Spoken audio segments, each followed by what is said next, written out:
नमस्कार, बहुत स्वागत है आपका मॉर्निंग ब्रेकिंग न्यूज में। खबरों के साथ मैं हूं रीनू। सबसे पहले बुलेटिन की शुरुआत करेंगे जहां पर इंदौर में लग्जरी कार में चोरों की नजर। ठेकेदार के घर बाहर से चुरा ले गए 60 लाख की electronic luxury car. Security code को कर लेते हैं डिकोड। चोरी का सीसीटीवी आया सामने। कोड डिकोड करने के लिए लैपटॉप का सहारा लेते हैं। पाना पेचकस टूल की जगह लैपटॉप लेकर अब चोर घूम रहे हैं। इंदौर के महालक्ष्मी नगर की पूरी घटना। पुलिस को दिल्ली और यूपी की गैंग पर शक है। आप ये देखिए कि लग्जरी कार जिसे कोड के माध्यम से खोला जाता है, लैपटॉप लेकर अब पहुंचते हैं चोर और जो कोडिंग है डिकोड करके लग्जरी कार की चोरी कर लेते हैं। दरअसल ये पूरी इलेक्ट्रॉनिक कार है जिसकी चोरी की गई है। ठेकेदार की 60 लाख की कार चोरी का मामला इंदौर का पूरा मामला है। सिक्योरिटी कोड को डिकोड करके ये चोर इस कार को चुरा कर ले जाते हैं। संवाददाता मिथिलेश जुड़ गए। मिथिलेश, आश्चर्य की बात है कि जो चोर हैं वो बहुत हाईटेक हो चुके हैं। लग रहा माने कोई फिल्मी अंदाज हो, जैसे कि कई बड़ी फिल्में भी बनी हैं जो कि इस तरीके से शातिराना दिमाग लेकर चलते हैं और बड़ी वारदातों को अंजाम देते हैं। पूरा मामला बताएं, क्या कुछ एक्शन इस पर कोई जानकारी मिल पाई है? देखिए, अभी पूरे मामले की इंदौर पुलिस छानबीन कर रही है, लेकिन इंदौर पुलिस का शक है कि ये यूपी और जो दिल्ली उस आसपास की जो उधर की गैंग है, ये गैंग वो हो सकती है। क्योंकि इसके पहले भी हमने कई बार देखी है कि वहां से तस्वीर सामने आई थी जहां पर ये हाईटेक चोर जो है दुबई से और लैपटॉप लेकर दुबई से चाबी मंगवाते थे जिससे वो लग्जरी गाड़ी चुराते थे। और दूसरा, ये डिकोड करने में जो हाई सिक्योरिटी फीचर्स होती है लग्जरी गाड़ी में, उसकी इलेक्ट्रॉनिक सिस्टम को डिकोड करने के लिए एक लैपटॉप का यानी एक सॉफ्टवेयर का इस्तेमाल करते हैं। ऐसी तस्वीरें वहां से कई बार सामने आई है और वैसे ही कुछ इंदौर सामने आए जहां पर इस वक्त हाईटेक चोर इंदौर पुलिस के लिए सरदर्द बन चुके हैं, क्योंकि ये लैपटॉप बाकायदा पेचकस पाना का इस्तेमाल नहीं करते, टूल किट का इस्तेमाल नहीं करते। ये लग्जरी कार चुराने के लिए बाकायदा कार से आते हैं, लैपटॉप का इस्तेमाल करते हैं और सॉफ्टवेयर से जो इलेक्ट्रॉनिक सिस्टम उसे डिकोड कर और चंद मिनटों के अंदर ये लग्जरी गाड़ी जो है, इसकी कीमत करीब 55 लाख से 60 लाख के बीच की है और ये हाई सिक्योरिटी फीचर्स वाली गाड़ी होती है। लेकिन तस्वीरों से देखा जा सकता है महज 10 मिनट के अंदर इस लग्जरी गाड़ी को चुरा के निकल जाते हैं। और चोरी करने के लिए बाकायदा ये चोर पैदल नहीं आते हैं, ये चोर लग्जरी गाड़ी को चुराने के लिए कार से आते हैं।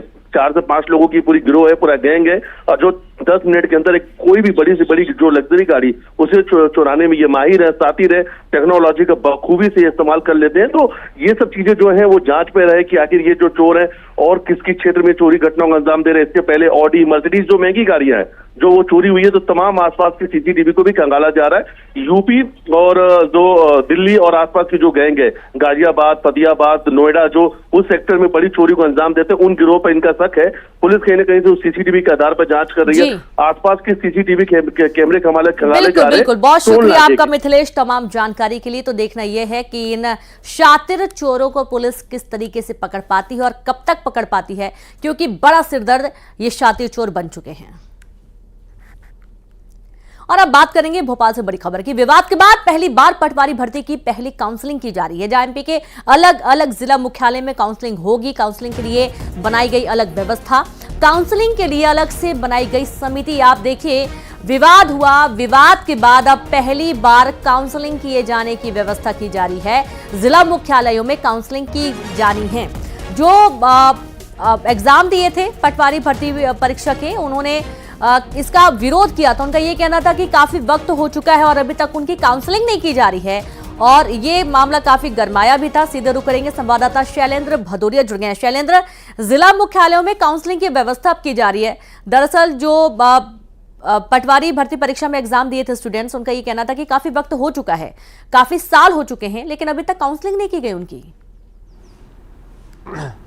देखिए, बिल्कुल आपने ठीक कहा कि जैसे ये भर्ती का रिजल्ट आउट हुआ था उसके बाद ही ये पूरी प्रक्रिया जो है वो सवालों के घेरे में आ गई थी। क्योंकि देखिए, जिस तरीके से एक ही कॉलेज से 7 टॉपर निकले थे और कई टॉपर ऐसे थे जिनको जब मीडिया के दौरान इंटरव्यू हुए तो कई बातों की जानकारी उनको नहीं थी, कई लोग अपना सेंटर तक नहीं बता पाए। तो यही कारण है कि इस पूरी प्रक्रिया में कहीं ना कहीं भ्रष्टाचार के आरोप लगे थे, धांधली के आरोप लगे थे, जिसके बाद इस पूरे मामले की जाँच के लिए जाँच कमेटी गठित की थी। और जाँच कमेटी ने कुछ दिन पहले ही पूरे मामले में क्लीन चिट दी कि इस पटवारी भर्ती परीक्षा में कहीं कोई गड़बड़ी नहीं हुई है। उसके बाद सामान्य प्रशासन विभाग ने काउंसलिंग की तारीखों का ऐलान कर दिया था कि मध्य प्रदेश में अलग अलग जिलों में काउंसलिंग की जाएगी। आज की वो तारीख का ऐलान था। पहली काउंसलिंग आज से शुरू की जा रही है। सभी जिला मुख्यालयों पर व्यवस्था की गई है। जो जिस जिले का रहने वाला है वो उस जिले पर अपने मूल दस्तावेज ले जाकर अपनी काउंसलिंग में हिस्सा ले सकता है। हालांकि इस बीच एक वर्ग ऐसा भी है जो किन्हीं कारणों से चयनित नहीं हो पाए थे जो अभ्यर्थी, वो भी लगातार धरना प्रदर्शन कर रहे हैं। वो साफ तौर पर कह रहे हैं कि जिस धांधली का आरोप लगाया था उस आरोप की सिद्धि नहीं हुई है, लेकिन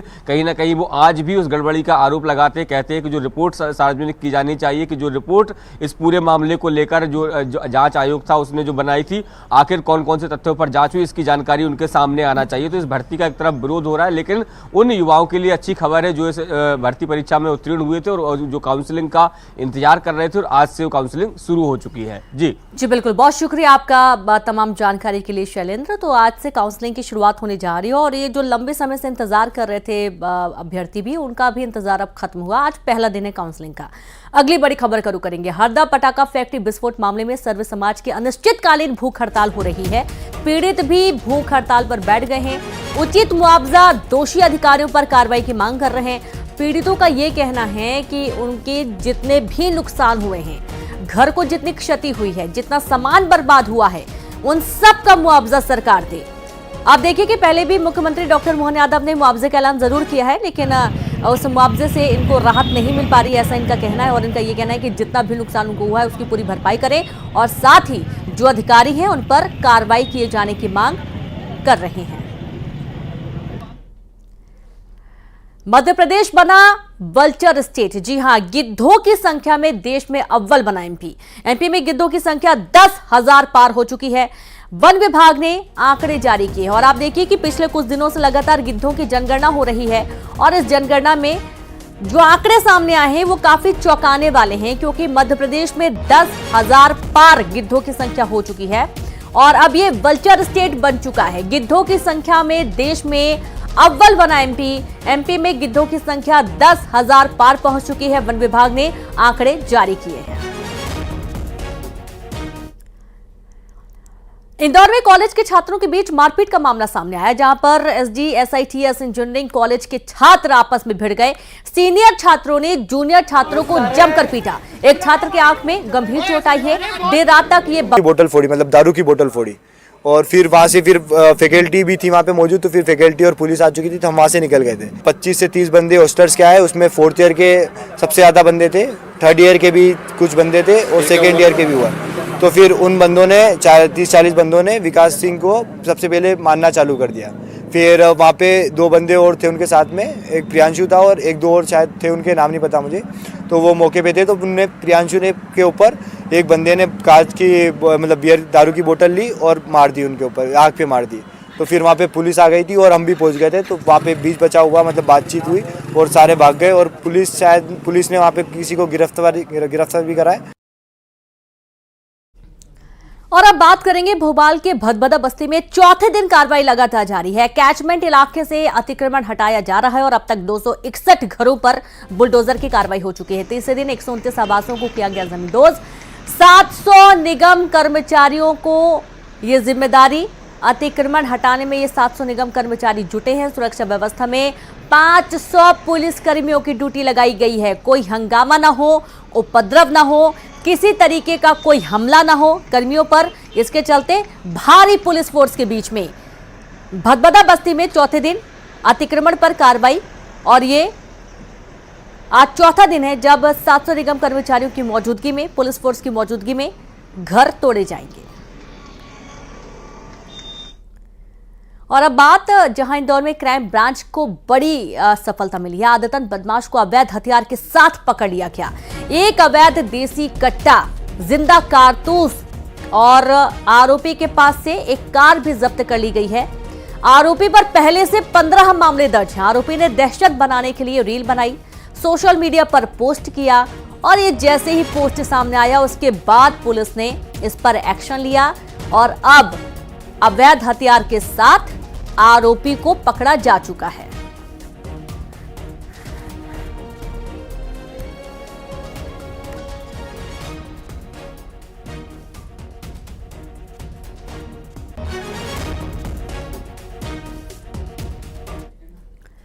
और अब खबर भोपाल से, जहां विधायक कमलेश्वर डोडियार पर गंभीर आरोप लगे हैं। बंगाली डॉक्टर ने 1 करोड़ रुपए मांगने का आरोप लगाया है। क्लिनिक चलाने के एवज में 1 करोड़ मांगने के आरोप लगे हैं। पैसे नहीं देने पर कार्रवाई कराने पहुंचे विधायक।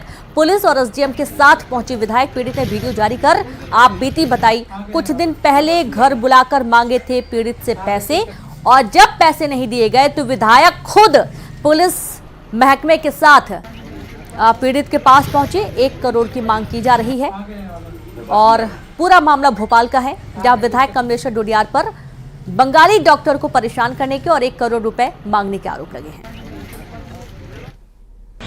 अभी 19 तारीख को 4 बजे करीब मेरे पास विधायक साहब का फ़ोन आया था कि आप मेरे शॉप या अवैध रूप से मेडिकल चला रहे हो, तो अब तुरंत मेरे से मिलो, नहीं तो ठीक नहीं रहेगा। मुझे बोला कहाँ क्या क्या डिग्री है बताओ। मैंने बोला फार्मासिस्ट हो, मैं मेडिकल लाइसेंस ले रखा है। तो उन्होंने बोला हमारे क्षेत्र में मैं नहीं रहने दूंगा। फिर उन्होंने धीरे से इशारा करा कितना दे सकते हो। उन्होंने फिर बोला मुझे 1 करोड़ रुपये चाहिए, अगर आप दे सकते हो तो आप बांधना रहो, नहीं मैं नहीं रहने दूँगा। उसके बाद उन्होंने बोला जी अगर तू 1 करोड़ रुपये मुझे दे सकता है तो मामला रफा दफा हो सकता है। उसके बाद जाते जाते भी मेरे को सीहोर के भैरुंदा में रेत माफियाओं की करतूत सामने आई। रेत खनन कंपनी के कर्मचारियों पर बोला हमला। बिना रॉयल्टी के ट्रैक्टर ट्रॉली रोकने पर मारपीट की गई। रेत माफियाओं ने कंपनी कर्मचारी के साथ मारपीट की बात बताई। पुलिस ने 3 लोगों को हिरासत में लिया। भैरुंदा पुलिस मामले की जांच में जुट गई है। और ये देखिए तस्वीरें, जब हथियारों से लैस कर्मचारियों को मारने के लिए बाइक पर सवार होकर बदमाश निकल पड़े, और रेत माफियाओं की इतनी हिम्मत कि रास्ते में घेर कर कर्मचारियों को मारने की तैयारी की गई।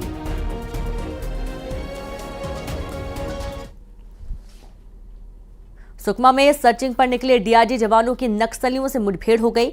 बुर्कलंका इलाके में जवानों की नक्सलियों से हुई मुठभेड़, जहां मुठभेड़ में एक नक्सली मारा गया, शव बरामद कर लिया गया है। मुठभेड़ के बाद इलाके में लगातार सर्चिंग जारी है।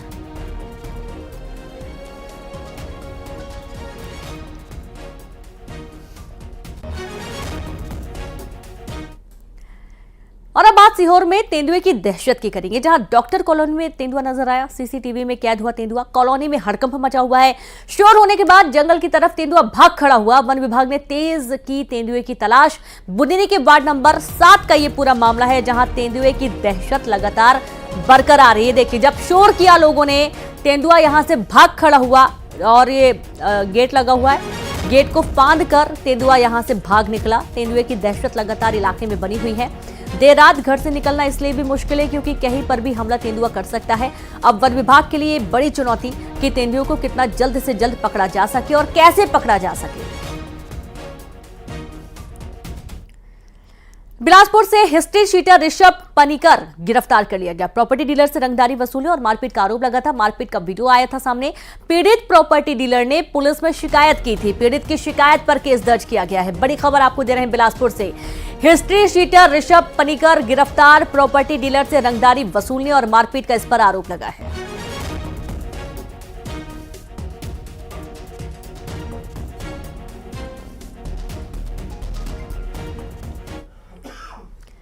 और अब बात करेंगे बलरामपुर में दुष्कर्म का आरोपी गिरफ्तार कर लिया गया। नाबालिग से दुष्कर्म करने का आरोपी, शादी का झांसा देकर अपहरण कर इसका दुष्कर्म किया गया था। परिजनों की शिकायत के बाद पुलिस ने कार्रवाई की और पीड़ित को आरोपी के कब्जे से छुड़ाया गया। यूपी के प्रयागराज से पीड़िता को बरामद किया गया है। आरोपी को गिरफ्तार कर जेल भेज दिया गया है।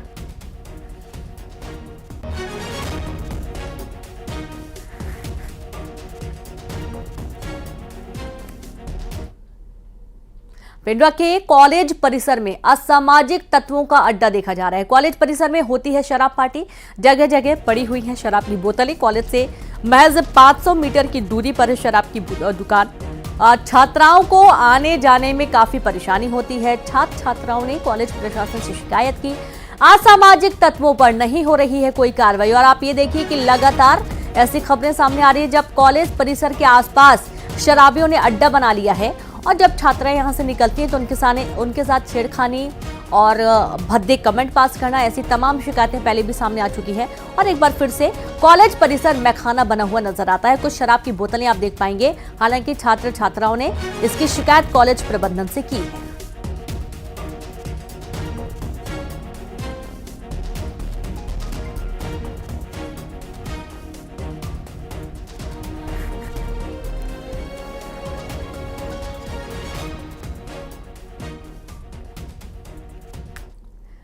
और चलिए अब रुक करेंगे सुपर 20 खबरों का।